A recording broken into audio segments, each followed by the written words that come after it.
আসসালামু আলাইকুম। খান agriculture project থেকে সবাইকে জানাই আন্তরিক শুভেচ্ছা অভিনন্দন।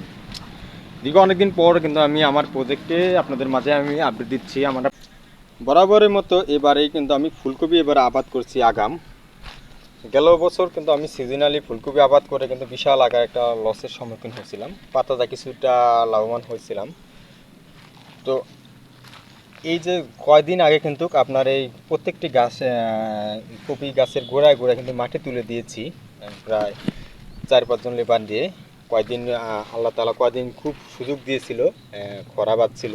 এখন আবার আকাশে মেঘ, শুধু আর মেঘ, এই বৃষ্টি, এই রোদ। তো এর মাঝে কিন্তু আমি এই আগাম ফুলকপি করছি। আর কয়েকদিনের মধ্যে, আর মনে 1 মাসের মধ্যে মনে হারভেস্ট করতে পারবো।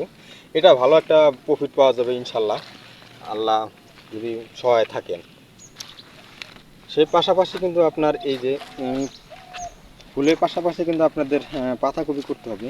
তো এই যেখানে আমি 1 বিঘাতে করেছি, আমি কত পিস পাতাকপি লাগিয়েছি, জমিতে রোপণ করছি। তো অতিরিক্ত বৃষ্টির কারণে কিন্তু আমার পাতাকপি কিছু মার গেছে, পুনরায় কিন্তু আবার চারা রোপণ করে দিচ্ছি। এই যে দেখুন, অলরেডি আপনার পাতাকপি ঢক ধরে গেছে 2-3 দিন আগে মাটি তোলার কারণে।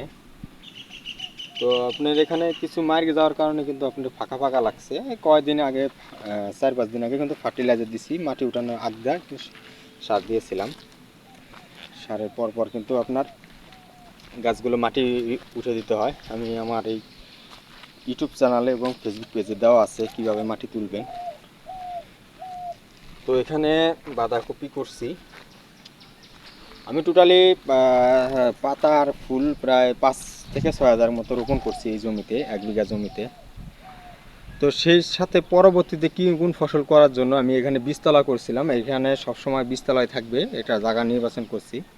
এখানে আমি রমজান টার্গেট করে কিন্তু আপনার বেগুনের চারা কিন্তু রোপণ করে দিচ্ছি অলরেডি। কিন্তু এবার রমজানটা কিন্তু আপনার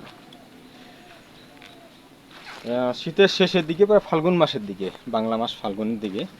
কৃষি কাজে একটা কৃষক, একজন স্মার্ট উদ্যোক্তার কিন্তু আপনার 1 বছর একটা শিডিউল ম্যাপে থাকতে হয়, যে আসলে কোন টাইমে কোন মোমেন্টে আপনার দাম পাওয়া যাবে। সেই কারণে তো আমাদের বাংলাদেশে কিন্তু এবার বরাবরের মতো কয়েকদিন যাবত কিন্তু আপনার সবজি দাম অতিরিক্ত দাম গেছে, এখন একটু কিছুটা অংশ কমছে। আগাম সবজির মধ্যে আরেকটা সবজি করছি, সেটা হলো মূলা। তো এখানে বেড প্লান্টার করে কিন্তু আপনার মূলাটা করছি। আলহামদুলিল্লাহ গাছের বহুত ভালো আছে। প্রায় 15% মতো করছি বেড করা, যাতে পানি না জমে যায়। দেখুন, আর 20 দিন পর থেকে এখানে হারভেস্ট করতে পারবো।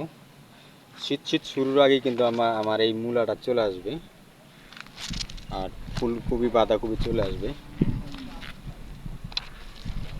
প্রায় 15% মূলা করছি।